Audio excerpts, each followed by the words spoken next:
Hey, what's going on, everybody? Manny here once again. Welcome to DFS Zone, man. I got a brand new video for you, ladies and gentlemen. But before I get started, like always, I appreciate you guys drop a like. And if you're new to the channel, first time here, welcome. Thank you for stopping by.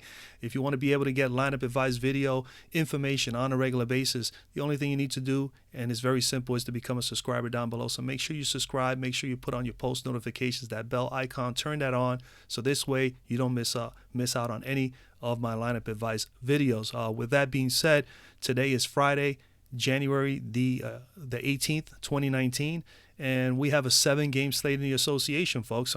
Before I get started, like always here, if it's the first time here in the show, I try to recap what we did yesterday, what I gave you guys yesterday. Gave you guys some plays yesterday. Some guys panned out, some guys didn't.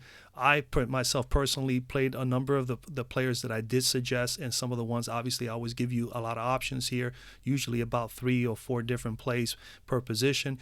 I did make some changes here and there on some of my lineups. I cashed a little bit, but I ended up still losing tonight. I think I lost like about $10 or $12 overall. So I won some, but I didn't quite get all my money back. So again, let's just go over a quick recap. Yesterday I did tell you guys that I was on Fox, but I had no problem with going with Kimba. I basically told you I was going to be about 50-50 on both, and I pretty much did that.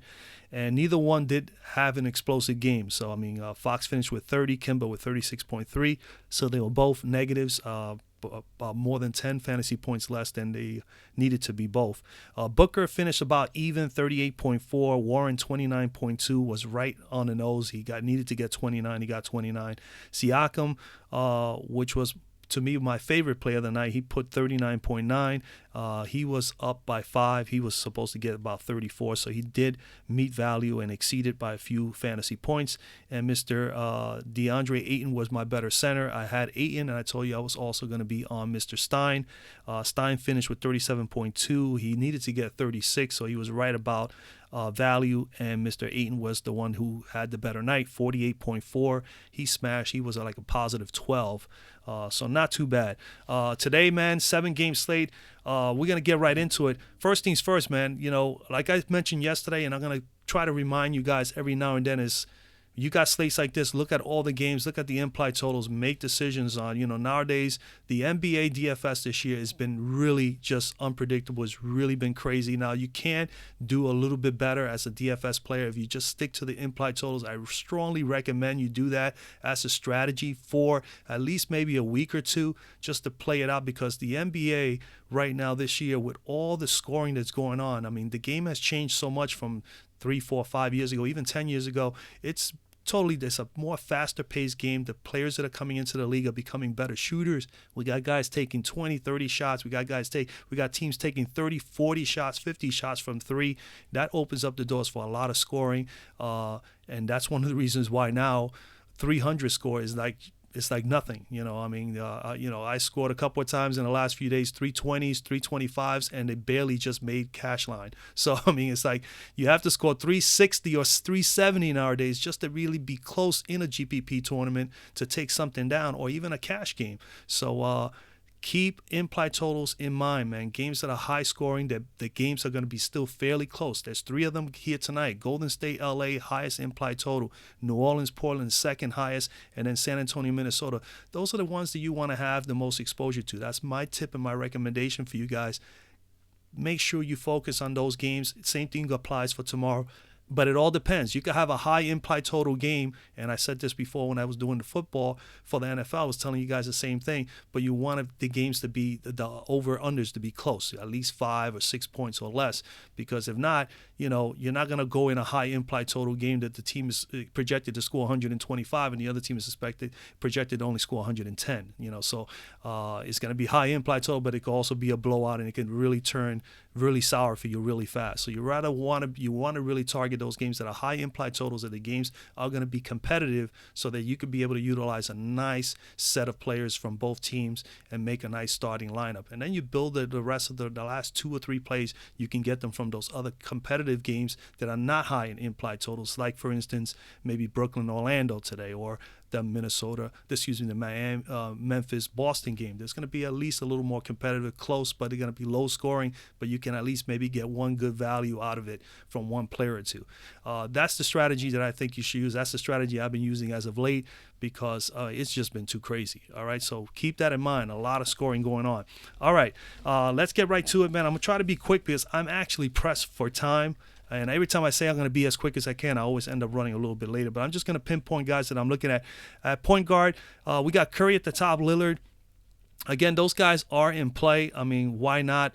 They are both in high implied total scoring games. My only concern with both is that Curry, Boogie Cousins is going to more than likely start. I don't know how many minutes he's going to play. That's really going to affect me and my decision later today when I change my lineups, if I'm going to have 50% exposure at center to some Cousins. If I know for a fact, if there is any word that he is going to start and he's going to play at least 20 to 25 minutes, I'll be willing to play Mr. Cousins for 4,600. But I think that also hurts Curry as far as, and everybody else for that matter, as far as in the backcourt, Curry as well as Clay, because you want to try to get Mr. Cousins involved. And Boogie, even though he's good at almost anywhere on the court, he can hit perimeter shots, he can shoot for threes, and of course we want him to be in the box. So they're going to try to feed him. I think he'll gain in assists, him and Clay, but I think they'll lose in shots, and that's what I'm concerned with there. So at 10,004, I probably won't be on Curry, but I think he's not a bad play in a paced-up game like this against the Clippers. Damian Lillard at home against New Orleans should be a nice game. My thing with Lillard is that he's capable of getting you 60, but he hasn't been up in that area at all pretty much all year. 50s, 51, 52. He's gotten in those numbers a little bit more and not even as consistent. He is more consistent at this 40 to 42 to 43, 44. So I think he's good cash play for you cash play players today. But me being a GPP player, and I need to see him get 58 here for me to feel very comfortable with this play, and I don't think he might get 58 here. But again, he is very much capable of getting it. I feel more comfortable with playing Kyrie Irving at home, who has 50, 60 point upside against Memphis, against Mike Conley. But I'm not going to speak about Irving here. I will have exposure to Irving out of the three on the top. I think that he's the one that I will consider. And like I said, I think Lillard is a safe play for 40 to 42, 43. So if you guys want to play cash, he will be a nice addition for your lineup there. But Irving is in play for me. I am not going to speak upon him here on the video because I did put him in my lineup the other day. I do like the Minnesota-San Antonio game as far as point guard. So I would prefer, simply because I think he has a little bit more upside and could be more explosive as far as scoring is concerned, is Derrick Rose. So I'm going to put here Derrick Rose at 6,200. What happened here? Derrick Rose. There you go. Derrick Rose, man, 18, 2, and 5, 30.6 fantasy points. You need 31, 6,200. You need 31 to me value. He's right there, priced just right. On DK, he's 5,900. You need 29 there. Granted, he's had some time off, all right, and he's still getting some minutes in here. I think in this competitive game, he played 21 minutes the other day, put more than one fantasy point per minute. He is a good one fantasy point per minute player. If he gets back up to that 27 to 30, I really like that. I know he's going to come off the bench, or at least he came off the bench in his first game back. Keep an eye on that. If he ends up starting at the 2, which he has done several times this year, and Wiggins going to the 3, that'll be cool. But at the same time, if he's coming off the bench, I'll probably be a little bit hesitant in playing him in a whole lot of lineups. But I do like his upside here in this matchup against San Antonio. He has had 33 plus in his last 3 starts. Okay, so that's pretty good. Let's go over to the cruncher real quickly and just take a closer look at Mr. Rose. And, when he has played well. I mean, it's 3 out of his last 4 games that he has actually played, because remember, he's missed some time. He put up 33 or better. He had 2 43-point games there as well. We know the minutes are going to be there. His minutes were at about 22, 23 minutes, and then it got up to the point where he was up in the 30s. I think he'll be getting back up to about 30 minutes possibly today. Usage rate when he's on the floor, he's definitely taking advantage of his time on the floor. He is definitely getting some shots off. He's getting 16, maybe 17 shots a game, and he's averaging more than 24% usage. The minutes, as far as threes, he's taking threes as well. As you can see, last 4 games he played, he took at least 5 a game. Could get to the free throw line, he shoots fairly well from there. Gets you a few rebounds. He'll get you more assists and rebounds, but he's pretty good at getting 2 or 3 rebounds a game. And he's capable of getting you the occasional steal and block. He is shooting pretty well at home and away. Pretty much balanced across the board, away or at home. 48% field goal percentage, 44% from three, which is excellent. 82% from the free throw line, 19 points per game, and 32.5 fantasy points per game. Versus San Antonio. San Antonio is 17th in defending point guards, and they've been allowing 36.2 fantasy points per game as of late and 1.09 fantasy points per minute. And we got Derrick Rose here averaging about 1 fantasy point per minute. So I think he's in a pretty good position here. I do like Rose. I'm going to add him here now. If you don't like Rose, I do like also Alfred Payton, and I'll be more than happy to just throw Alfred Payton in here, and you can take Rose out. You can even pair both of them. I think that would not be a bad play. But Alfred Payton in this paced-up game against Portland, I do like Alfred Payton here as well at 5,800. He is 6,400 on DK. Price is definitely higher there. Definitely love him on Fanduel more. Portland is 30th, dead last in defending point guards, and they've been allowing 33.9, pretty much 34 fantasy points per game over the last 5 games to opposing point guards. So Alfred Payton in a paced-up game like this, capable of getting you 40, 45, may be someone of an option for you guys as well. I also do like at the bottom Reggie Jackson. Not fond of this game. I'm not looking to get, but he may be someone to consider here at 5,400. You need 27 from him, and he's capable of getting you 30 to 35. And he's pretty safe as far as that, as far as getting those amount of fantasy points. Down lower than this, I had him the other night. I did recommend him as one of those lower, cheaper plays here. He's getting 30 minutes to 35 minutes pretty much on average a game. So Bryn Forbes is in play again for me, 4,400.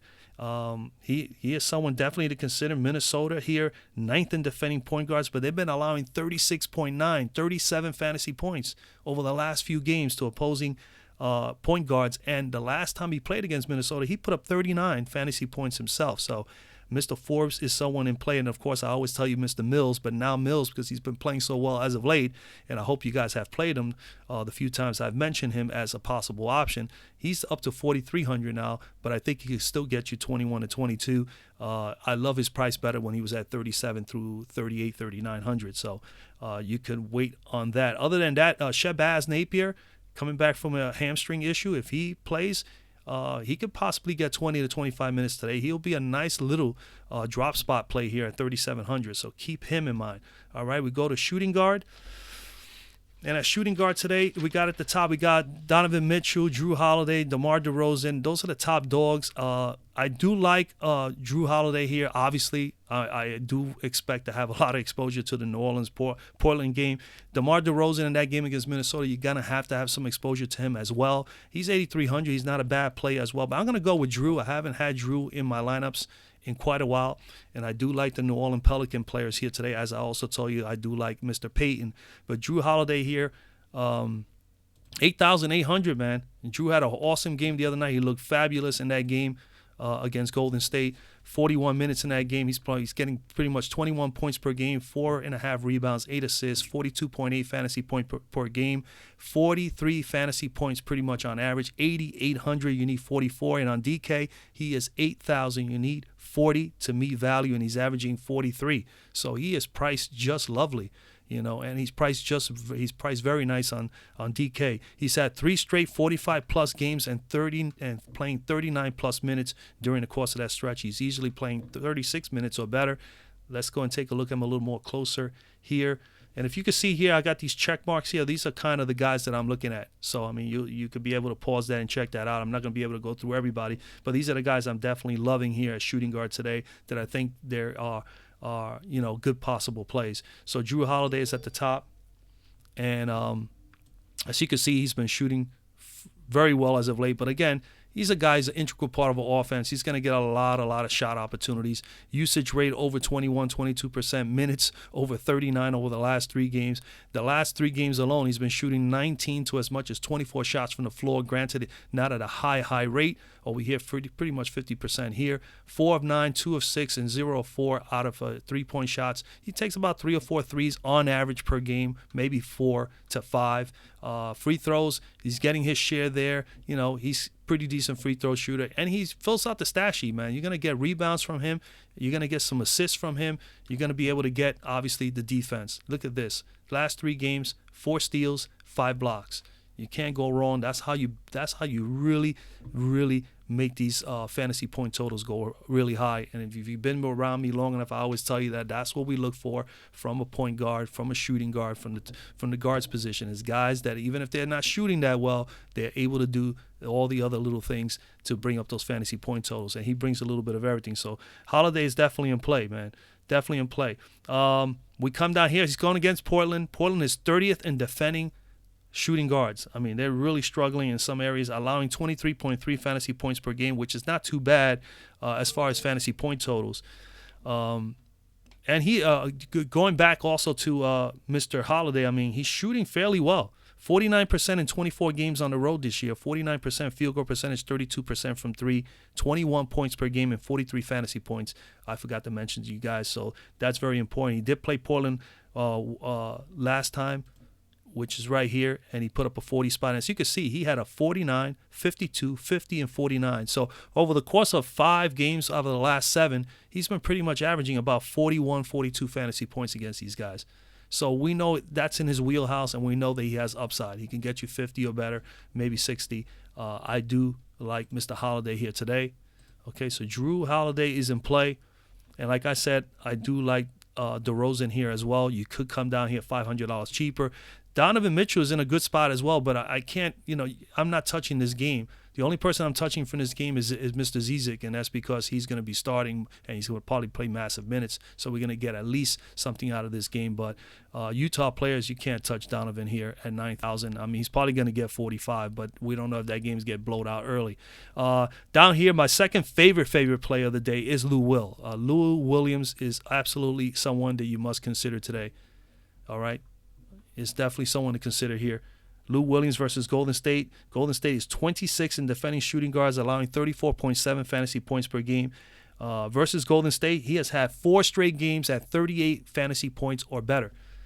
If you're not going to be on Holiday, definitely have some Lou Will. And to be honest with you, you can slap in Lou Will with Holiday there as a tandem, and you should be fine at shooting guard today for sure. I really truly believe that Lou Will and Holiday are going to definitely ball out. Other than these two guys, the other two, like I mentioned, DeRozan is someone that you should consider. Andrew Wiggins against San Antonio, you got to consider as well. He's been playing the 3. San Antonio 19th in defending small forwards, allowing 30.5 fantasy points per game to small forwards. Remember, he's here as a shooting guard, Wiggins, but he plays the 3 for Minnesota. All right. Other than those two guys, you could consider Fournier or Ross. Ross has been playing better than Fournier as of late. He's playing massive minutes as well. He could be someone to consider. You got Burks, here as well, going up against his former organization. Remember, he used to play for the Utah Jazz. You can consider that. And you got Kyle Korver, the same thing, going up against his former team, the Cleveland Cavaliers. Kyle Korver would be a nice play at 4,200. I do like Korver there as well. And then you got Bellinelli here for San Antonio. Is back from injury. He's been playing really well. Has had 3 straight games, I think, at about 20 somewhat fantasy points per game at 4,100. He can be someone to consider there as well. A small forward. Up at the top, we got Kevin Durant, we got Mr. Gallinari, and Mr. Winslow. Obviously, Durant would be someone you can consider, but again, I mean, today, that Golden State game, you got to have exposure to that game. So if you're not on Durant, you got to be on Curry. If you're not on Curry, you got to be on Green. If you're not on Green, you got to be on Clay. So either take one of the backcourt guys or take one of the front court guys, or even play Mr. Cousins. If we know the Cousins is playing 20 minutes or better, like I said before, I will have 50% of my lineups with Mr. Cousins, because I believe that with a $4,600 price tag, I think he could definitely get me 22 to as much as 25 in his first outing. But we got to keep that in mind. So Durant could be someone you can go to, which I would not be opposed to if you're not on, let's say, Curry, or you're not on Draymond Green or Klay Thompson. Gallinari is an option. He's not my top choice. My top choice is surprisingly is Mr. Marichik. I'm staying with that New Orleans-Portland game. You got to take advantage of that game. I do like Marichik here. He did play a fine game the other day. I had him in my lineups. He came through, and I think he's going to come through again today. 6,200 for Mr. Marichik. All right. Numbers are not going to be that great because, of course, he was injured. He just came back. Let's go and look at him on the cruncher a little bit better. And where are you, Marichek? And as you can see, the thumbs up are players that I'm looking at. So let me move this over just in case you guys want to take a look at that, because I'm not going to obviously go over all the players. But 45 spot in the last game. Granted, numbers don't look pretty here. He's had games that he's missed. He didn't play a whole lot of minutes. But again, we know what this guy's capable of. Good perimeter shooter, good three-point shooter, good free throw shooter, capable of getting in the box and being productive there as well. So he could do a number of little things, and I think he'll benefit a whole lot in this matchup against Portland. He'll go up against guys like Aminu and Evans and so on and so forth. But over here, for 9 of 14, 6 of 10, that was a beautiful shooting night for him. I am more concerned with how he has played throughout the course of the year. He's averaging pretty much 21% usage rate when he's on the floor, effectively being utilized on a regular basis and starting. He'll play easily 29 to 30 minutes, or maybe at slightly a little bit more than 30 minutes. He can get you 14 to 15 shots a game, and he's going to take about 5 to 6 threes per game. And if he gets hot from there, you can forget about it. Free throw shooting, like I said, pretty good free throw shooter, and he can get you some rebounds. He's not a big assist guy, but he can get you a few there, and he's capable of getting you your occasional block and the occasional steal. So I do like Marichek here. The last time he played against Portland, he put up a 46. He had a 38, 54, and 50 last year. So he's been solid against these guys when he's had the opportunity to play. Now, Portland is 19th in defending small forwards, allowing 24.9 fantasy points per game. So we'll round that off to 25. And if you're not on Mr. Marichek, we'll pencil him in there right now. Some other guys that I'm considering, like I said, Winslow and Gallinari could be guys that you can go to. Gallo's averaging 32 points per game. He's going in there versus Golden State. They're 25th in defending small forwards and allowing 25.8 fantasy points per game. So he's at 7,200. You need 36. And on DK 6,700, you need 33. You also have Justice Winslow here at 7,000. You need 35. And he's going up against Detroit. Detroit is 5th in defending point guards, because remember, Justice, even though he is here as a small forward on Fanduel, he plays the point for the Miami Heat, and they've been giving up 27.7 fantasy points per game. He has gone 3 straight games at 35+, so he's actually in a nice little hot streak. Last 2 games versus Detroit, he put up a 31.7 spot and a 28, so 28 or better in the last 2 games. Has the potential to get you 40, so he could be someone to consider as well. If you want to go down cheaper, you got Crowder, obviously going up against Cleveland, his former organization. You can, there's a couple of guys there on both teams. And then you got Rudy Gay, definitely stands out to me here at 5,100. If we know that he's going to play 25 to 30 minutes, he could be someone that can definitely get you 30 to 35 at that $5,000 price tag. So Rudy Gay versus Minnesota. Minnesota 23rd in defending small forwards and allowing 22.7 fantasy points per game. Okay, so I do like that. The only difference is that he's more than likely might have to face Mr. Wiggins, and Mr. Wiggins in the 3 has been really defending well this year against other small forwards. So that's why they're only giving up 22.7 fantasy points per game. Other than that, Damari Carroll definitely stands out to me as well. He's starting to play 30 to 31, 32 minutes now again, and at 5,000 at that price tag, and he has capabilities of getting you 30 to 35 and even 40. Carroll is someone you can consider in a game like this that should be fairly competitive. So he may be some of an option here on a non-high implied total game. All right. You got Rodney Hood going up against Utah, his former organization as well. You can go that route. You got Etuan Moore in this paced-up game here. We know he gets 30, sometimes 32 minutes or more per game, so he gets the minutes. If he can nail down a couple of threes and get going, he'll be all right. Darius Miller has been the one who's been benefiting a lot from coming off the bench and actually playing and hitting his shots. When he hits those threes and he gets going, he can be very, very good. So consider him at that drop spot, 3,600. He is definitely someone to consider. Power forward. Go to power forward. I'm going to be all over Anthony Davis. I'm not going to put him here on the video because we're going to be taxing on actually the budget. But, I mean, you could squeeze him in here. I mean, you could throw Anthony Davis in here and then you put either Cousins or Zizic here. You're going to be fine. You're going to still have a little over $5,000 per player. But we'll leave that alone. We'll leave that for your imagination to throw into Anthony Davis. Anthony Davis in play at 13-8, no doubt about it. I think Aldridge is someone to consider as well. Any one of the Clippers in this game against Golden State, I will probably favor Tobias Harris a little bit more. Draymond Green, my favorite play here, surprisingly, the other day I had Aaron Gordon, and I told you guys late I decided to push him off.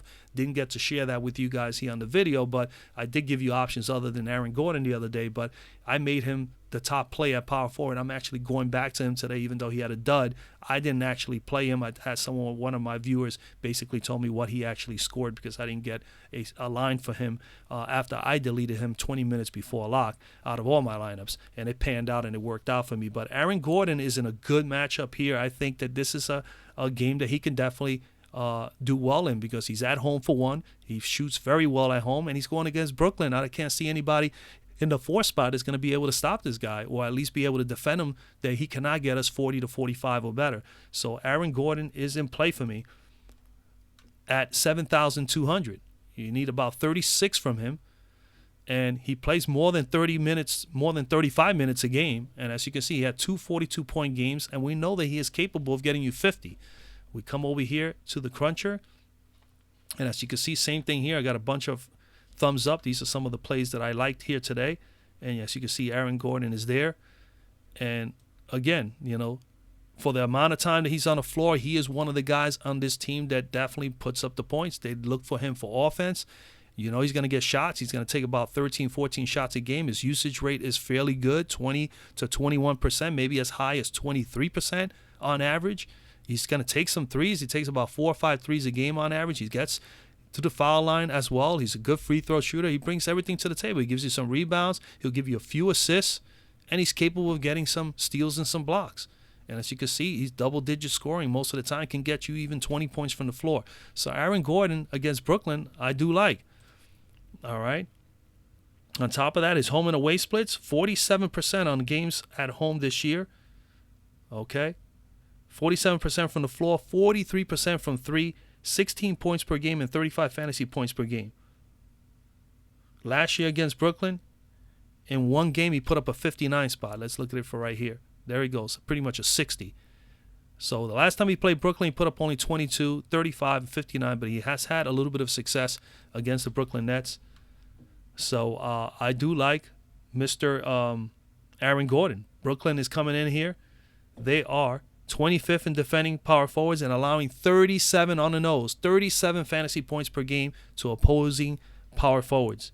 Their last game against a power forward, the last game they defended was Mr. P.J. Tucker, and he put up 41. So I do like Mr. Gordon here. We'll slap him in there, punch him in there. And like I said, Anthony Davis is in play here. You can easily replace Gordon with Davis and then come down here and get Zizic or even Cousins, and you still will have a little over $5,000 per player. Okay, so just leave it to you. This is why I give you all the different options. Other than him, Draymond Green is someone you got to consider in the same paced-up, high-scoring game here. I mean, Draymond has been playing really, really well, so $400 more, you can go Draymond. And like I said, Tobias Harris is someone that I definitely consider. You come down here to the lower tier. There is 3 guys I want to point out. Eminu in the same game against New Orleans, definitely someone to consider, averaging 25 to as much as 28, 29 fantasy points per game. That's pretty much around his average. Probably could be a good cash play for you guys who play cash.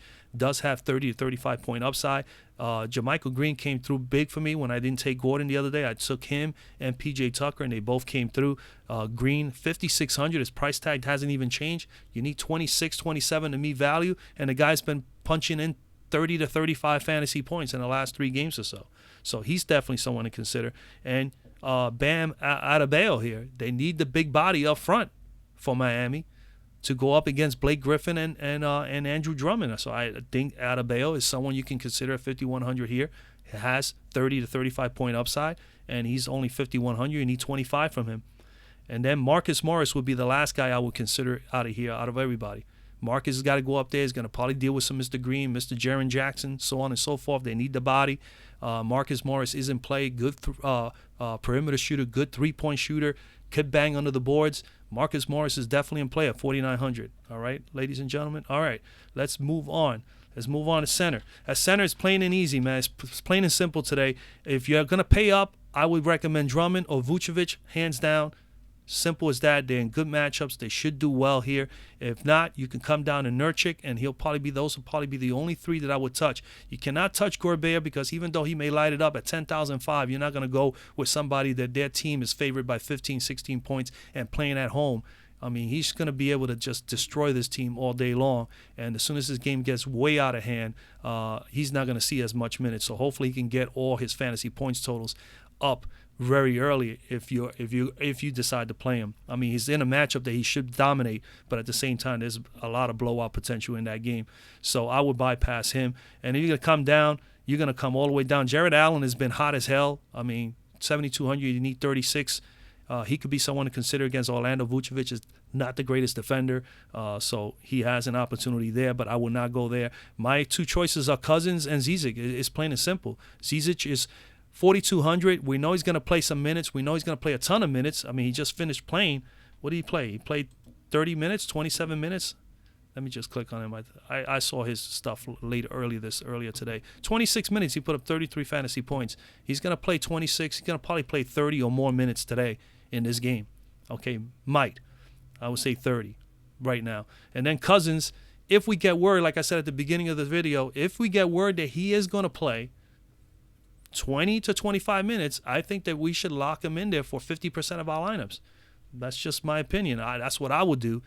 At 4,600, I mean, you only need 20, 22, 23 fantasy points, and in 20 minutes and 20 to 25 minutes, I really think just with his rebounding and all, I think he could, in shot blocking abilities and steals, he's a very, very good athletic big center. I can see him getting 25 fantasy points or better in that short period of time. So Cousins is in play for me, and of course Zizic. Zizic is going up against Utah. They're 15th in defending centers and allowing it as of late. 33.9, so you could round that off to 34 fantasy points per game and get this, a 1.24 fantasy point per minute to opposing centers. So Zizic should at least do well enough for himself in this matchup against Gobert. All right, and then Cousins going up against the Clippers. The Clippers are 24th in defending centers, and they are the worst team on the slate as far as fantasy points given up to opposing centers. 44 fantasy points per game over the last 5-6 games, and a whopping 1.41 fantasy points per minute during that in that stretch, as well as 4 or 5 games. So Cousins, if he gets in there and he gets 20 to 25 minutes, I say lock him up, folks, for at least 50% of your lineups. All right, but if we get that he's going to only play 10 minutes or 15, I would not play him today for 4,600. Okay, and that's pretty much where we at. So let's throw in there, I don't know, let's just throw in there Zizic, and you get an idea. You got 6,800, and again, you could go here, take out Mr. Gordon if you wanted to, and say, all right, I'm really going to just go with Anthony Davis, and as you can see, 5,200. And again, you got Alfred Payne, but then again, you might not want to load up on all the New Orleans players. There's too many here. Then you will probably say, well, I'm going to get out of Marichik, and I'm going to go with one of the other suggestions Manny's mentioned. Maybe I'll go Rudy Gay, or maybe I'll go with Carroll. And, and it's like that. It's just, that's how you just mix and match, and you just fool around with it, and you'll see that you at least will come up with a decent lineup. And that's pretty much the deal. All right, guys, that's pretty much it for today, man. I wish you guys a lot of luck.